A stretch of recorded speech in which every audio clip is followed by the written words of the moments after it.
क्या गौ सेवा जीव सेवा करना अपराध हो गया है?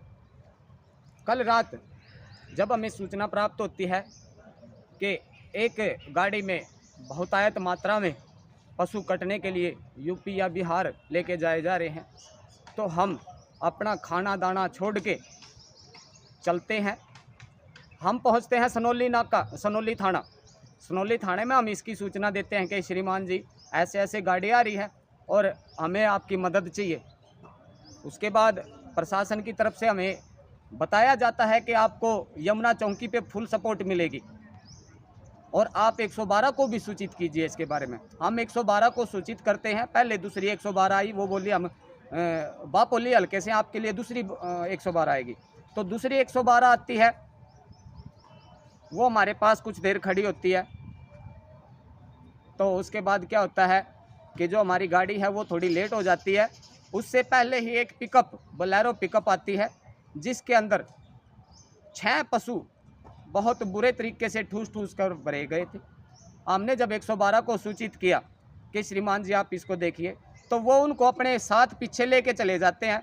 हमें नहीं पता वो उसको थाने तक पहुंचाते भी हैं या नहीं, लेकिन कुछ देर बाद 112 दोबारा वापस आती है और कहती है कि आपके जो भाई जो गौ सेवक यहाँ आए हैं, उनके चाय पानी का खर्चा और आपके चाय पानी का खर्चा हम आपको देंगे, आप इस गाड़ी को जाने दें। तो मैंने श्रीमान जी को कहा कि श्रीमान जी देखिए, हम किसी भी जीव हत्या का कमाया हुआ पैसा या किसी भी प्रकार का जो आपराधिक पैसा होता है, ना हम खुद खाएंगे ना हम अपने बच्चों को खिलाने देंगे। तो इस पर वो कहते हैं कि भाई तुम हमारा धंधा ज़रूर बंद करवाओगे। तो उसके बाद होता क्या है कि इतने में पीछे से हमारी जो गाड़ियाँ थी जिनकी हमारे पास सूचना थी वो आ जाती हैं और हम तुरता फुर्ती में उन गाड़ियों के पीछे लग जाते हैं, क्योंकि 112 वहाँ मौके से फरार थी। वो अपनी सेटिंग के चक्कर में थी कि कैसे पैसा इनसे निचोड़ा जाए। तो हम पहुँचते हैं, जैसा कि मैंने आपको बताया कि हमारी जो यमुना चौकी है वहाँ पहले ही बात हो चुकी थी। तो वहाँ हमारे 2-4 गौ सेवक और जो हमारे वहाँ प्रशासन के जो हमारे जवान मौजूद होते हैं, वो उन गाड़ियों को आगे ही रोक लेते हैं। तो आगे ही रोकने के बाद हम 2 गाड़ियाँ वहाँ फिर काबू करते हैं। जो बड़ी गाड़ियाँ ट्रक होते हैं जो हम उनको काबू करते हैं, उनके अंदर बहुतायत में बहुत अधिक मात्रा में ऊपरा तली पशु ठूस ठूस कर भरे हुए होते हैं। इतने में हम फिर दोबारा से 112 को बुलाते हैं। 112 दोबारा आती है और एक पुरानी रंजिश के तहत उन गाड़ियों को भी छोड़ देती है। हमारे सामने एक गाड़ी को छोड़ दिया था, शायद दूसरी वहाँ हो, लेकिन 2 गाड़ियाँ हमारे सामने छोड़ दी गई हैं। बोलेरो पिकअप जिसने मेरे ऊपर गाड़ी चढ़ाने की भी कोशिश करी है, जो बोलेरो पिकअप जिसके अंदर 6 पशु थे, उसने मेरे को जान से मारने की कोशिश भी की है। जब मैंने उसको दोबारा से रोकने का प्रयास किया तो प्रशासन ने कहा कि जाने दे। और उसके बाद एक ट्रक को भी प्रशासन ऐसे ही जाने देता है, जो यूपी 19 नंबर होता है। उसका पूरा नंबर हमारे पास है, शायद है, नहीं तो वहाँ के पेट्रोल पंप के सीसीटीवी में वो आ जाएगा। उसके बाद जो 112 के जवान होते हैं वो बहुत ही अभद्रता से हमारे सभी गौ सेवकों से गाली गलौज करने लग जाते हैं। और एक पुरानी रंजिश होती है राणा माजरा की, उसका व्याख्यान मैं आपको बाद में बता दूंगा जो भाई जानना चाहेगा। उसमें भी इन्होंने हमें जान से मरवाने की पूरी कोशिश की थी। ये तो गौ माता की कृपा हम पे रही कि हम बच गए। झूठे मुकदमे वहाँ भी इन्होंने हमारे ऊपर लगा दिए होते, लेकिन हम गौ सेवक हैं, गौ माता हम पर कृपा करती है। इन्होंने 2 गाड़ियों को हमारे सामने ही रवाना वहाँ से कर दिया।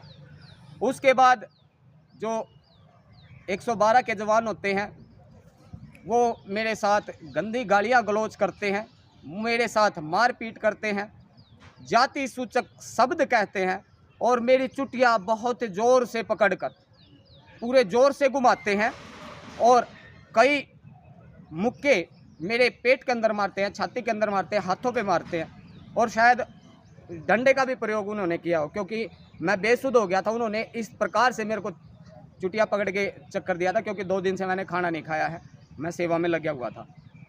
तो उसके बाद 2 गाड़ियाँ छोड़ देते हैं। फिर से बहुत गंदी गाड़ियाँ हमारे सभी गौ भक्तों के सामने मेरे को देने लग जाते हैं। और कहते हैं कि राणा माजरा में ये बहुत पिटा था, इसको बहुत थप्पड़ लगे थे, जबकि राणा माजरा में हमें टच भी नहीं किया गया था, क्योंकि हमने वहाँ अपनी वीडियो तैयार कर ली थी। तो तैयार करने के बाद प्रशासन दोनों गाड़ियाँ छोड़ देता है, और जो 112 के जवान हैं बहुत ही गंदी गाड़ियों का प्रयोग करने लग जाते हैं सभी गौ भक्तों के लिए, और ख़ासकर मेरे लिए। तो मैं मौके की नज़ाकत को समझते हुए, जैसा कि वहाँ दृश्य 112 के जवानों द्वारा और मेरे को उकसाने का जो उन्होंने प्रयास किया था कि ये शायद कोई गलती करे, लेकिन हम प्रशासन और शासन के साथ मिलकर काम करने वाले गौ भक्त, हम कानून को कभी अपने हाथ में नहीं लेते। मैंने पेट्रोल पंप के CCTV कैमरे के सामने खड़ा होना उचित समझा। वो गालियां देते रहे और मैं CCTV कैमरे के सामने खड़ा रहा। उसके बाद बड़ी मुश्किल से हम वहां से अपनी जान बचा के वापस आते हैं। उसके बाद हम जब यहाँ आते हैं तो गुप्त सूत्रों से हमें पता लगता है कि उन्होंने हमारे ऊपर झूठे मुकदमे दर्ज करने का पूरा प्रयास कर दिया है। उन्होंने कहा कि हमने गाड़ियों के शीशे तोड़े हैं। मेरे पास फुल प्रूफ वीडियो है कि हमने किसी भी गाड़ी, किसी भी ड्राइवर, किसी को भी टच नहीं किया। तो जो भी इस झूठी गवाही में प्रशासन का अधिकारी, कोई सिपाही या कोई जवान इनका साथ देगा तो वो कानून का अपराधी होगा और पूरी सज़ा का खुद ही जिम्मेवार होगा। तो मैं शासन, प्रशासन, माननीय हमारे राजा जो श्री नायब सिंह जी सैनी हैं, हमारे जो